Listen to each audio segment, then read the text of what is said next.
Hi everyone, Dr. P here, and in this lecture video we're going to take a look at an overview of atomic theory. So let's start with an early history of chemistry.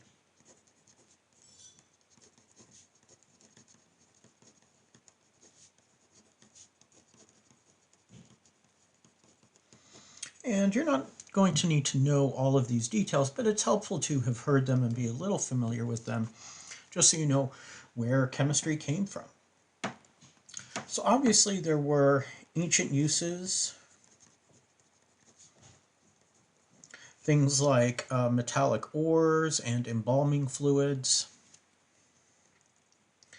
Later, the Greeks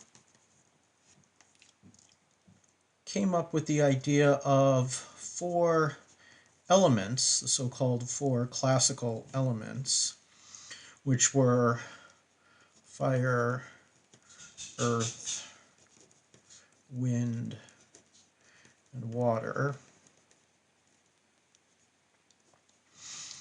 And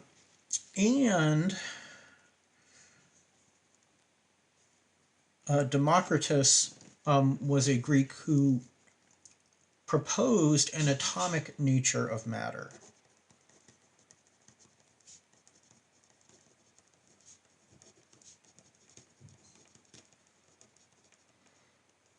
I put a question mark there because that's what he did. He proposed it. He said, well, gee, maybe matter is made up of little tiny particles called atoms.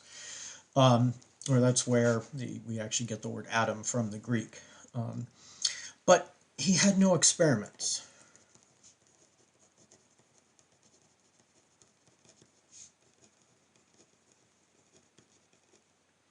In fact, other Greek philosophers, such as Aristotle, considered things like elements and what matter was made of to be more philosophical discussions, and they did not try to test these things. In medieval times, we had alchemy. And of course, that's people trying to turn base metals such as lead or iron into gold, which had more value back in medieval times. And during this time, some important discoveries were made as to how some things reacted with others. In the 16th century, so we're talking 1500s, we have metallurgy. Now, up until this point, people had been doing, smelting metals and making alloys such as bronze and brass, but there were more advances, at least in the Western world, in the area of metallurgy in the 16th century, and also Paracelsus wrote about medicinal minerals. So using minerals to treat various medical conditions. Now in the 1600s, we have the pressure-volume relationship in air. So there are a variety of gas laws, so laws that describe the relationships between different variables of gases, and one is pressure and volume. When the volume of a gas is decreased, the pressure of the gas increases. This was Boyle, so that's Boyle's law. I'll just say Boyle. There we go. And there was also an experimental definition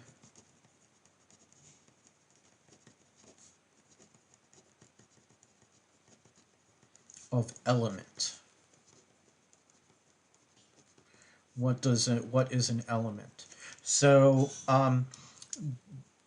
that experimental definition was if you can't divide something into any smaller pieces that are still the same thing, then you don't have you don't have an element, you have some kind of compound or something. An element is something that when you divide it into teeny tiny pieces, all those pieces are the same. In the 1700s, we had the discovery of oxygen.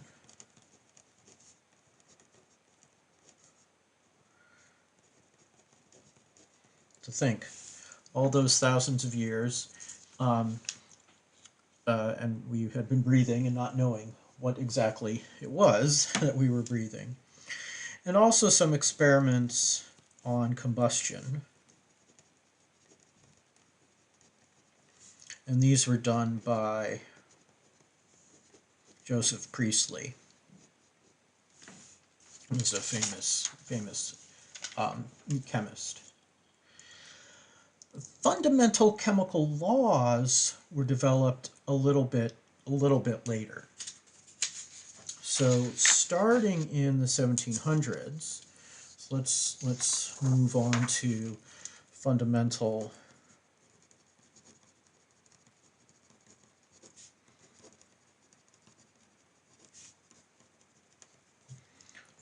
chemical laws. And we have in the 1700s, we have Lavoisier, who was a French chemist, French scientist, who performed more experiments on combustion. I'm going to abbreviate experiments EXPTS.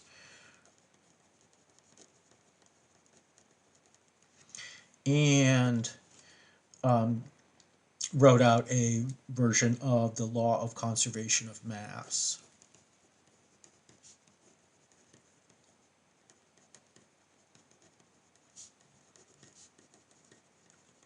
That is, in a chemical reaction, there is no net change in mass when you account for all of the products and all of the reactants.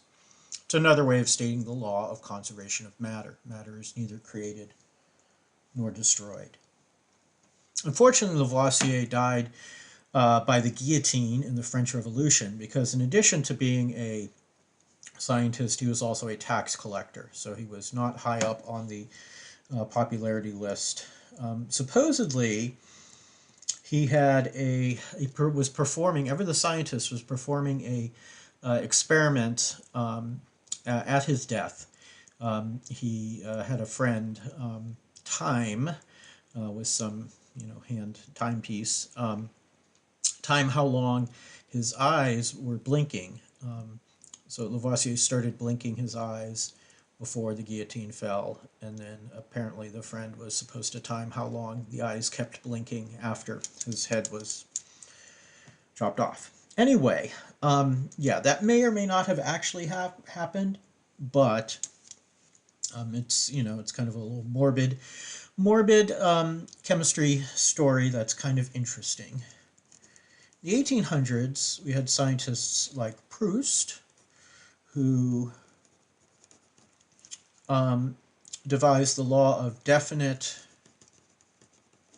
proportion.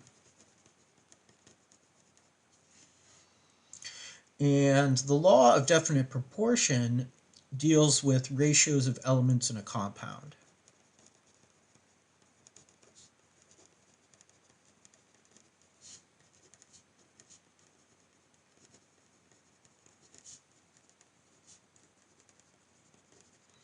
And one way we can say that is to say that they are constant.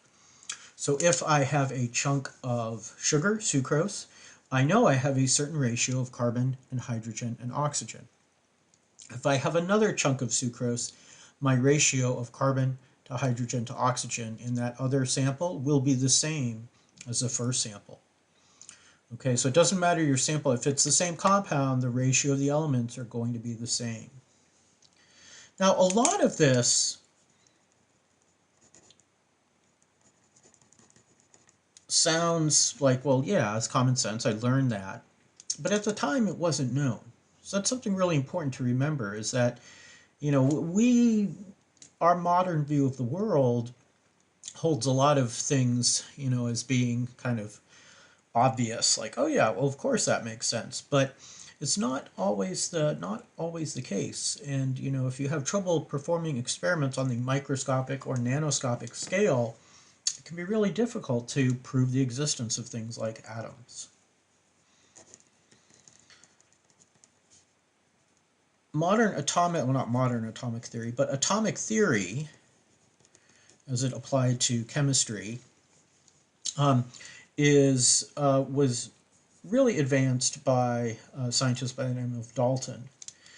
And he looked at CO versus CO2, which are different compounds, but they are both oxides of carbon. So if you're doing combustion experiments, you're going to get CO2, but you may also get some CO as a product, carbon and oxygen. And he came up with the law of multiple proportions.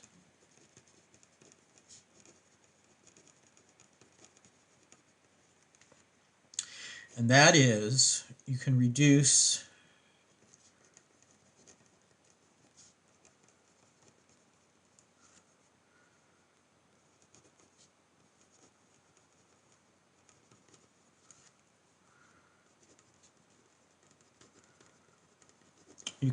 the ratios that we talked about up here in the law of definite proportion. You can reduce those to small whole numbers.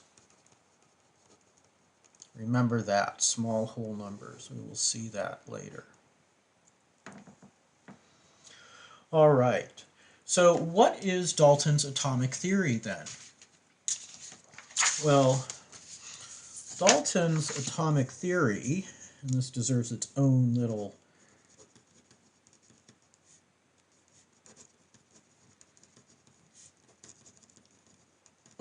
entry here. Dalton's atomic theory. He said that, all right, elements, and this, I'm phrasing things a little differently than I think the text does, but it's the same ideas. Elements are made up of atoms.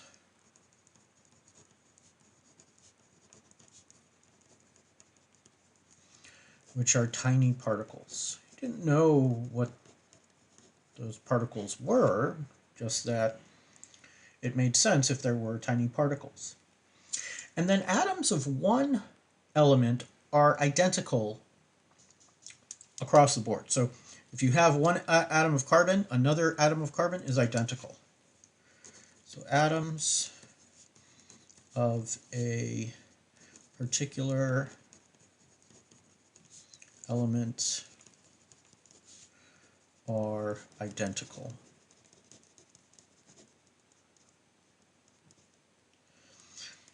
Conversely, atoms of different elements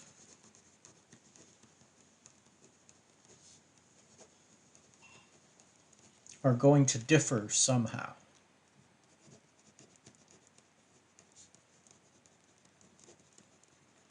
Now, Dalton didn't say how are they different. He didn't know, and he couldn't test how they were different, just that they were different. All right, compounds form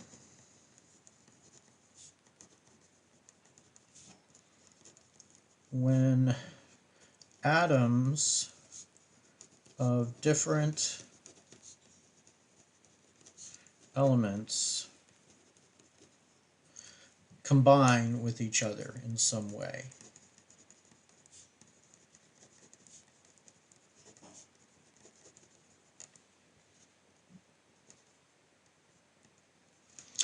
And then a given compound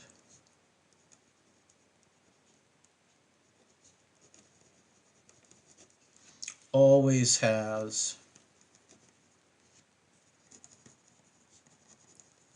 the same relative numbers and types of atoms. Okay, so again, if we had sugar, table sugar, sucrose, we would have the same relative numbers of carbon, hydrogen, and oxygen in whatever sample we had. Now, if we, say, do a chemical reaction,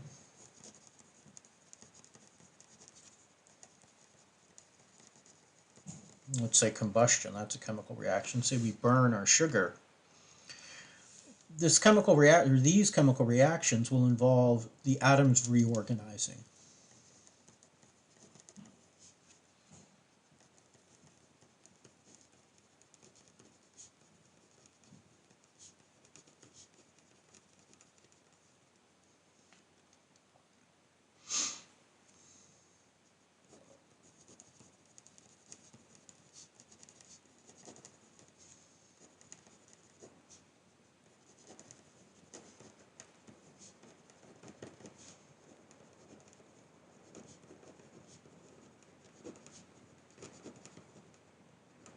That is to say that they're going to change the way that they're attached to each other.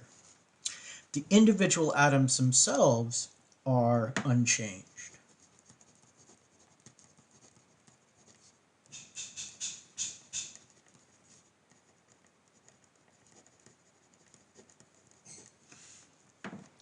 Now, Dalton also induced the concept of atomic masses or um, atomic weights.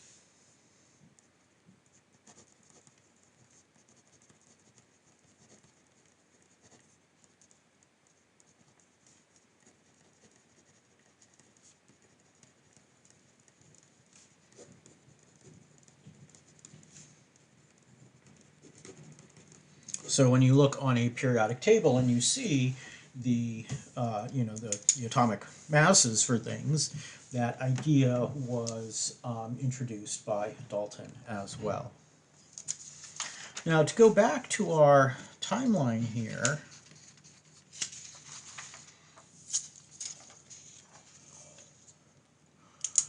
we have some other scientists like Gay-Lussac and Avogadro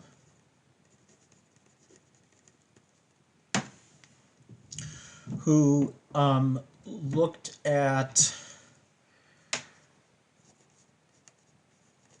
2 volumes of hydrogen plus 1 volume of oxygen react to give 2 volumes of water vapor.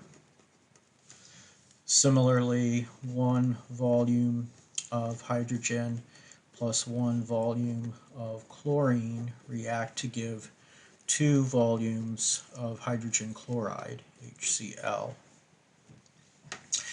And so Avogadro's hypothesis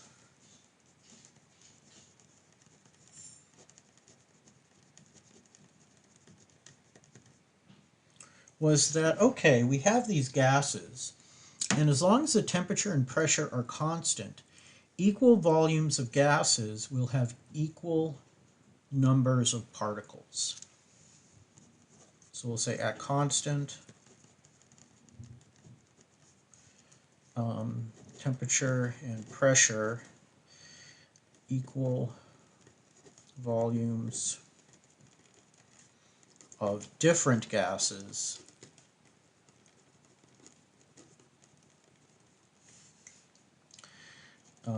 have the same number of particles. Particles themselves are different. So, for example, when 2 particles of hydrogen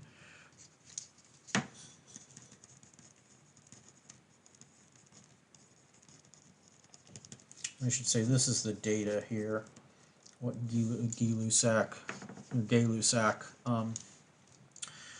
observed. The interpretation is 2 molecules of hydrogen plus 1 molecule of oxygen will give us 2 molecules of water vapor.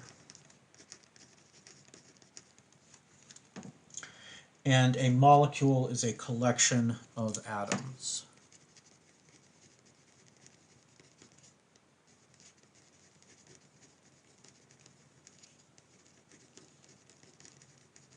Now we know that, yes, molecules are atoms bonded together, but this was proposed. Another way of saying this is 2H2 plus 2, plus, not 2, plus O2 react to give 2H2O. Now we start getting into some symbolism for, how we represent these elements. So we use O as the abbreviation for the element oxygen. And if we write it out like this, we are specifically talking about one atom of that element. So we have one atom of oxygen in one molecule of water. One molecule of oxygen contains 2 atoms of oxygen.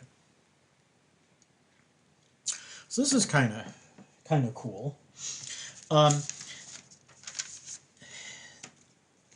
Work continued on trying to determine what these atoms actually looked like, and that was done largely by physicists in the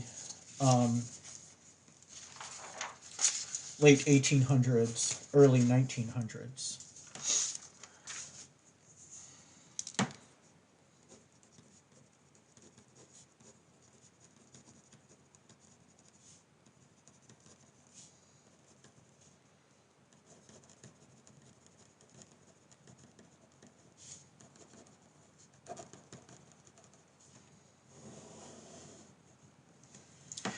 And part of this was came from the discovery of the electron.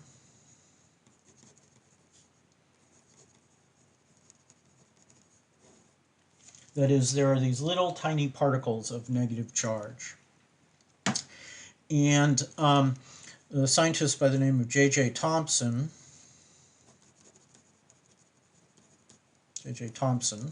oh, there we go, he actually worked with cathode ray tubes, CRTs, and discovered that cathode rays were a stream of electrons.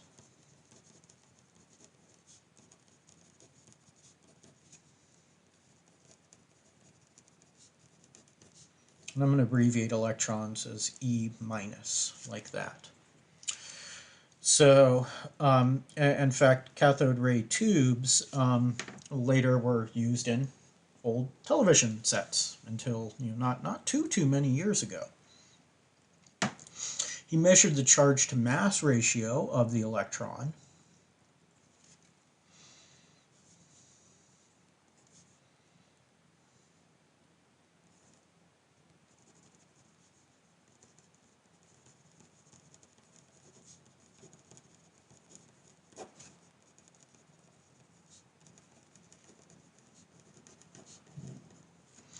And he found that it was equal to minus 1.76 times 10 to the 8th coulombs per gram. We'll see later that you can use that and actually figure out the mass of the electron. So all atoms contain electrons. This was something that, again, Thomson was able to figure out. Yet, all atoms are neutral.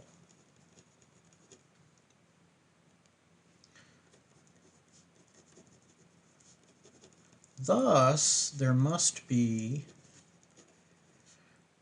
positive charge in atoms as well.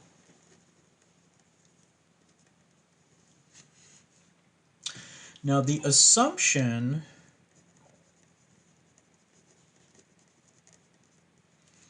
was that there is a diffuse cloud of positive charge with individual electrons embedded in it, and that's the plum pudding model.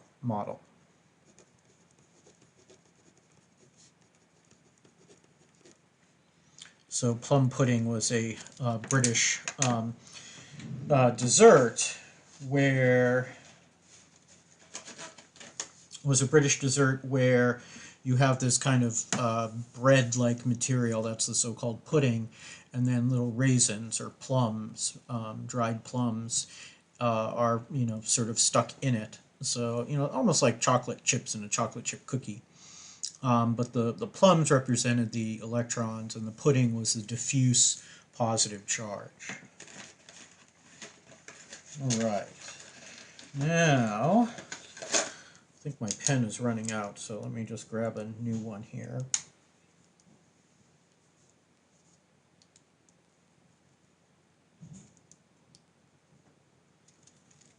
Okay. And then Robert Millikan, two L's, did an experiment with oil drops, and it's actually kind of elegant what he did. He had this tank, and he sprayed in oil drops, and then zapped them with a charge so that they would basically either they would gain electrons, and then they fell naturally. They fell, but there was a positively or negatively charged plate that he could adjust the intensity of the charge, and so the negative oil droplets would be repelled by the negative plate, and he tuned it just right so that he could figure out, or he could see the oil drops hovering. So he had this little eyepiece to look through in this oil drop apparatus. There are some figures in the text, and you guys should go take a look at those. Maybe in the next lecture I can show a few of those. But yeah, he was able to then figure out, okay, how much charge should I need to repel how many oil droplets?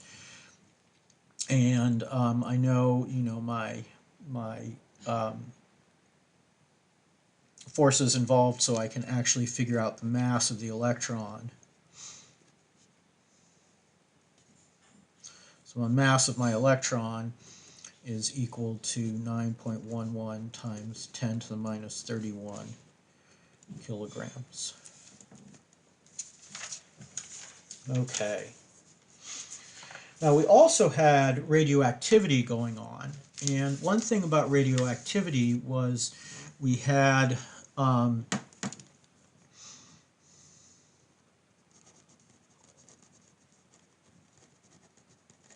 different types of radioactivity.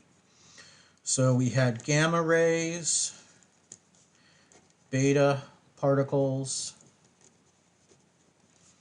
and alpha particles.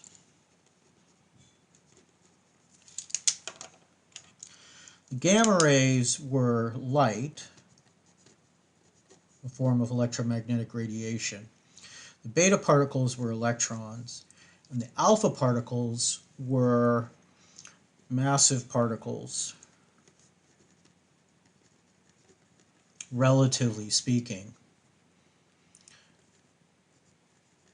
About 7,300 times the mass of the electron. So scientists started doing things. They're like, okay, I've got these alpha particles, so I'm going to go ahead and shoot those alpha particles at things. So that led to the discovery of the nucleus.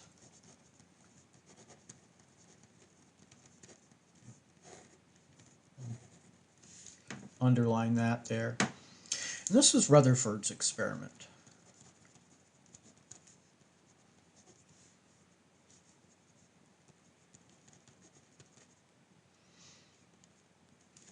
He had a thin sheet of gold foil.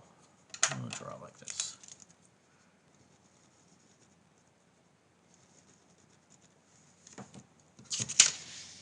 Move that up there.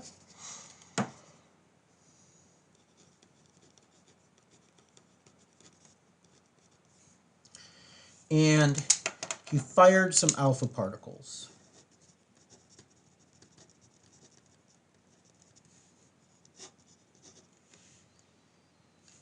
And what he expected was, he expected the alpha particles to go through. And so he actually had a detector over here. You can move the detector around. So he expected them just to go straight through, because after all, they're massive. Oh, they're also positively charged.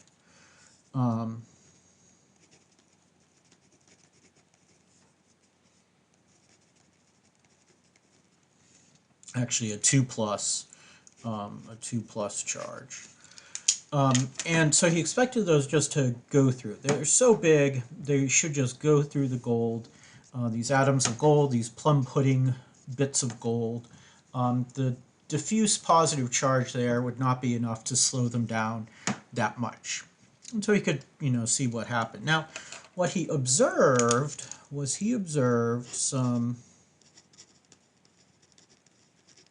some went straight through, some went off at a little angle. And then what really shocked him was the ones that bounced back. And he said, and this is in the I think very early 1900s, and so navies were very important to national pride, and so battleships had these large guns, and he said that this was like a 15-inch battleship shell bouncing off a piece of tissue paper. So if you can imagine it like, a large cannon shell bouncing off a thin sheet of paper, that's how surprised Rutherford was. This was not at all what he expected. So he repeated it and repeated it to make sure it wasn't a mistake, and then realized that, okay, the plum pudding model is not correct.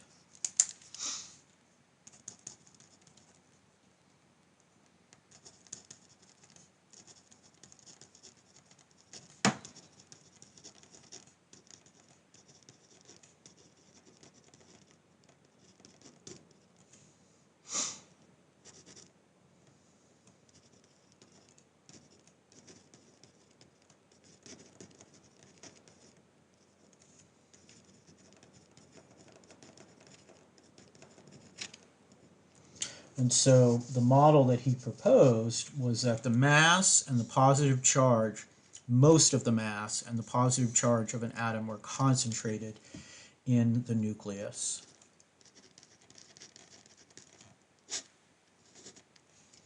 That's the only thing that would explain why a relatively massive alpha particle could bounce straight back or be deflected at a large angle. If it hit head on or got very close to a relatively massive gold nucleus of a gold atom, then it could bounce back. The alpha particle could bounce back or be deflected.